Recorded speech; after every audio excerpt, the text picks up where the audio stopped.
And we're now very pleased to welcome the Vice President of the United States, an august title, but equally august as a former member of the Senate Committee of Commerce, Science, and Transportation. And so, Vice President Vance, we are glad to welcome you back to your committee. And with that, recognize you to introduce Mr. Lutnick. Great. Well, good morning, Mr. Chairman, Ranking Member Cantwell. And I see Senator Curtis has my old chair, so hopefully you do you have as much fun as I did and do as much good as I tried to do. Senator Marino and all the members of the committee, I'm thrilled to be here, and I'm thrilled to introduce my dear friend Howard Lutnick, who I think is going to make an amazing Commerce Secretary for the United States of America. You know, one of my mentors in business always said that any good business has both product people and sales people. And Howard is one of the few people who is both a product guy and a sales guy. And I want to talk about that because I think that America, as Commerce Secretary, needs a Commerce Secretary who is both a product guy and a sales guy. And what do I mean by that? If you look at his career, Howard is the kind of guy who developed innovative products. He has a number of patents to his name, something I didn't even know when I first got to know Howard, but I learned later.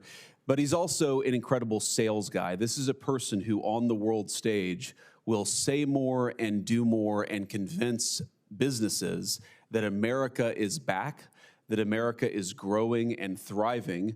And I think that will inure to the benefit, most importantly, of American workers who have seen their wages stagnate, their real living standards decline. And Howard is exactly the kind of guy that we need to reverse that trend and get American commerce back on track. Howard is, more than anybody maybe that I've ever met in the private sector, aware, in part because of the fact that he didn't grow up with everything handed to him, of the way in which what happens in the real economy affects real people. And that if we have a thriving, growing economy, we're going to have a stronger national security because we make more of our own stuff. We're also going to have an American workforce that is thriving, that is healthy, that is happy. And of course, that's what we're ultimately, I think, all of us here on the Commerce the Commerce Committee most focused on. Howard is a force of nature. For those of you who don't know him, and for the employees of the Commerce Department, I will say, with all apologies, you're going to work harder over the next 4 years than you probably have ever worked in your entire life. Howard is the kind of guy who can have you work 90 hours a week and make you feel like you're still energetic at the end of the day because he's working 110 hours a week and he never lets his foot off the gas and he never forgets what the mission is that drives him to do all of the incredible things that he has done and that he will do as Commerce Secretary. Now, I want to say a couple of words about Howard's biography because I think it influences certainly how I think about him, and I think it informs, hopefully, how all of you will think about his nomination. This is not a guy who was handed everything. He grew up in a family where they often struggled to make ends meet. He built one of the most successful and biggest financial firms in the world, and of course had it all destroyed by terrorists on 9/11, 2001. Now, Howard didn't die that day. He lost 600 employees, including, I believe, your brother, Howard. But he didn't die that day because he took his son to kindergarten on the Upper East Side, and so he wasn't in the towers when the planes hit. But what he did in the wake of it is maybe more impressive than what he did before. One, he rebuilt the business to where it is today. Again, one of the great financial firms in the entire world. But more importantly than that, he didn't forget the families of the employees who lost their lives that day.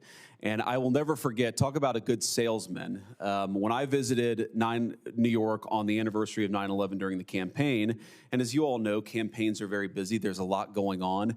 And Howard said, JD, you need to come by my office because on 9/11 every day, and we've done it since 2001, we raise money for the families of the people who lost their lives that day. And I said, Howard, this is the middle of a presidential campaign, man. I'm the vice presidential nominee. And he said, no, you're coming.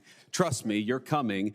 And I showed up on the floor, on the trading floor of Cantor Fitzgerald, and every single person was selling and working their tails off, not to make money for Howard Lutnick or the business that day, but to make money for the relief efforts and the families who they still take care of what is it now, 24 years later. And that's an incredible testament to a guy who doesn't forget where he came from, who doesn't forget the people that he lost that day. And I can't think of a better person to be the Commerce Secretary than a person who is a product guy, who is a sales guy, and who is an incredible human being who doesn't forget the employees that he lost that day. And I want to make one final observation. So Howard has a beautiful family, and it's good to see all the kids here, and his lovely wife. On the campaign trail, as you all know, I have 3 little kids, and I like to take my kids with me on the campaign trail whenever possible because I'm a dad first. And as you also may know, when you have little kids, sometimes little kids don't behave all the time. In fact, they often don't behave. And I remember when we took our kids to Howard's house on the campaign trail, and we actually had a fundraiser that evening in a different place, but we had a few hours. And I told my wife, I said, we're going to take the kids to my buddy's house, Howard Lutnick's house. And she said, you know, do you really want to take our 3 kids, energetic, wound up, to somebody's house? They're going to destroy something. They're going to embarrass us. And I said, Howard's house, his wife's house, yes, actually. And we spent the morning with them. We spent the afternoon with them. And then we went to our event. And I'll never forget, afterwards, my wife looked at me and said, we felt like the kids could just be kids. Even though they didn't know Howard, and even though Howard didn't know them, he was a good enough guy to make it possible for our kids to just be kids. And I think that it's important to have the kind of person at Commerce who can't just do the job because Howard can certainly do the job, who hasn't just been wildly successful because, of course, Howard has been wildly successful, but is just a good dude. And Howard is a good dude. He will make us proud as our next Commerce Secretary, but he makes me even prouder to call him a friend. God bless you, man.